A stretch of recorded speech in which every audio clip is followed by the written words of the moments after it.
Hey everybody, today on Faz Garage we're going to be replacing brake rotors and pads. This person was having problems with their car at high speed, highway speeds. When they put the brakes on, the steering wheel would shake, and that tells me the rotors are warped. So we're going to go ahead and replace everything on the front.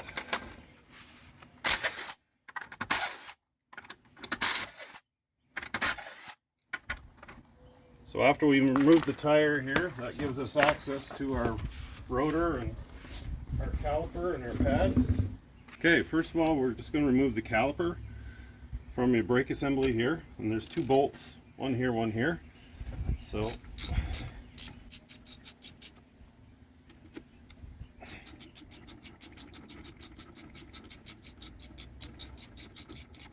once you have the slides out and you inspect these, make sure they're not seized up, then you'll be able to remove your brake caliper. And as you can see, that exposes your brake pads. Now these ones here are fairly new pads that were put on here, but the person had a problem with the warped rotor, so we're just going to replace both of the rotors. But I just want to show you, if you do get the slide seized up on you and only one side is working, you look at your pads, it's going to look something like this. See how one's thick and one's thin? This is from another car I did a brake job on, and that's what you're going to see. And that's only the brakes are working on one side because the slide won't let it move over. Okay, in order to get the this bracket off the knuckle, you're probably going to have to use a breaker bar or Johnson bar. And again, this is a 19mm socket, just to get it broken loose. So once the bolts are broken loose, you can switch to your 3/8 and take it out the rest of the way.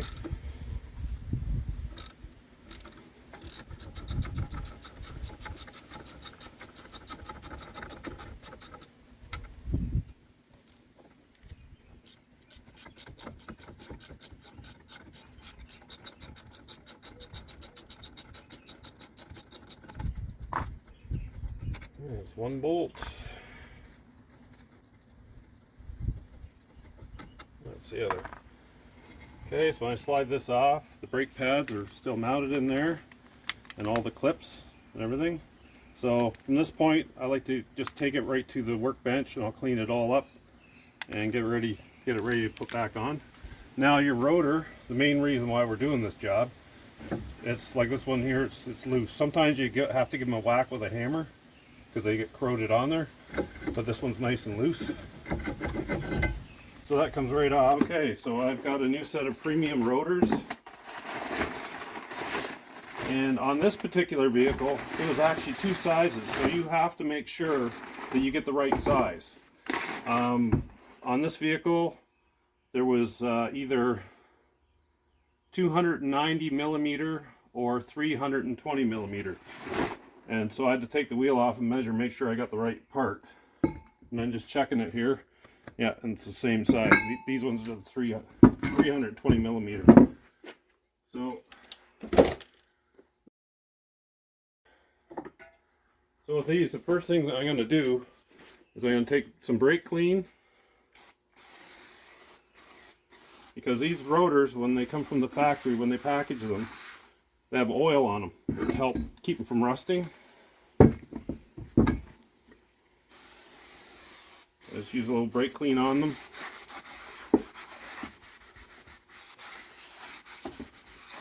Because you sure don't want oil on your brakes when you're trying to stop. Okay. Now, buying the white box, I know that you have choices when you go to the auto parts store. You're going to have probably rotors that are $70 versus 120 or up. And I just recommend getting the better quality. They just last longer. The white box ones, I've seen them people only get 3 months out of them, and then they warp again. So you're just better to get a better quality rotor. Okay, so our rotor's ready to go back on. It's all clean. The next thing I'm going to do, I'm going to clean up all the slide pins for the brakes. And on different cars, some are different side. Like on this particular vehicle, the two slide pins are two different sizes. And others, they have rubber anti-rattle pieces on the end, so every car is a little different. One thing I do recommend is get some good brake lubricant that's made for this application. Don't use grease. I've seen some people use grease, and especially when you have all these rubber boots, and like I was saying, some of the pins have rubber ends on them to stop them from rattling. The grease will deform the rubber. So get a synthetic brake lubricant, something that's made to use on your brake system. Now that I've cleaned up the slide pins, I'm going to lubricate them up with my brake lubricant. Okay, and just make sure that they slide nice. Okay, same with this one.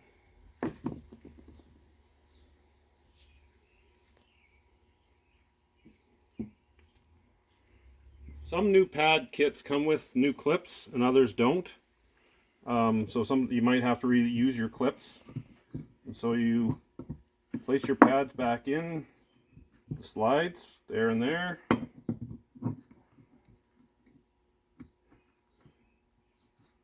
There. Now it's ready to assemble. Okay, so first of all, I'm going to put my brake rotor back on. Okay. And one thing you can do is just put one of the wheel nuts on to hold the rotor in place, so it's not moving all over the place when you're trying to reassemble it. Okay, so I've been using a C-clamp for years to push the pistons back. It works pretty well. As you can see, this is a double piston setup. A lot of cars just have a single. Before you push the pistons back in, you need to loosen the cap on your master cylinder. Just loosen it. It's so when I push the pistons in, the fluid in the air has somewhere to go, and it's not going to be resisting against the cap. So all you have to do is loosen it. Just don't forget about it, that's all. Okay, so now just push the pistons back in. It's easy as this. Okay, that's one.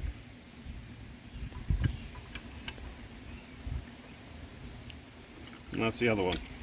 So now my pistons are reset.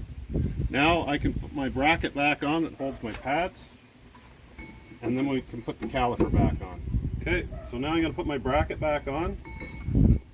The hook's onto the knuckle, and the nuts, or the bolts I should say. Two bolts that hold these on. Now you're going to have to find out what the specs are for torquing these bolts. On this vehicle, it's around 80 foot-pounds, so I'm going to torque it down to that. My torque wrench. Right hand tighten them on. Okay, so I'm just torquing my two bolts down here.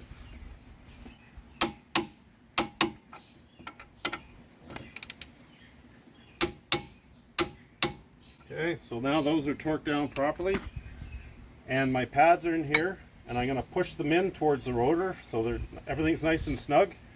So now I can take my caliper and slide it right on over top of my pads. Okay.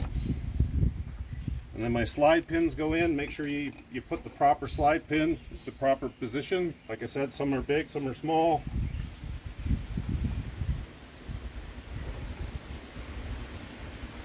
And a good thing to do while you're under here, inspect your flex lines and everything, making sure that there's no cracks or leaks or anything under there.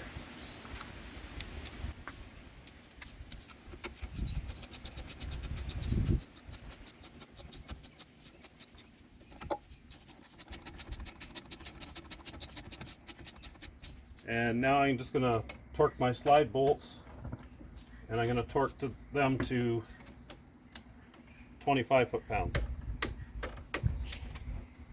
Now, don't go by my torque specifications because every car is different.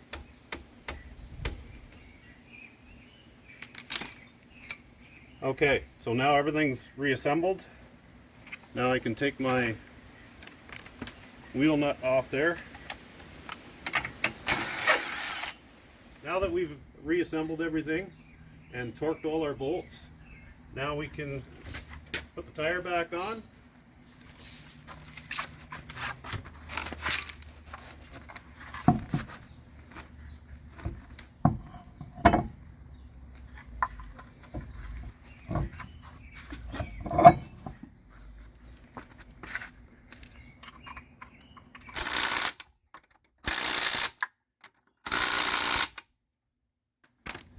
Now we can get the car back on the ground and we can torque the wheel nuts. And again, you have to look it up to see what your proper torque specifications are for your vehicle. Hey everybody, thanks for watching. Subscribe. Have a good day.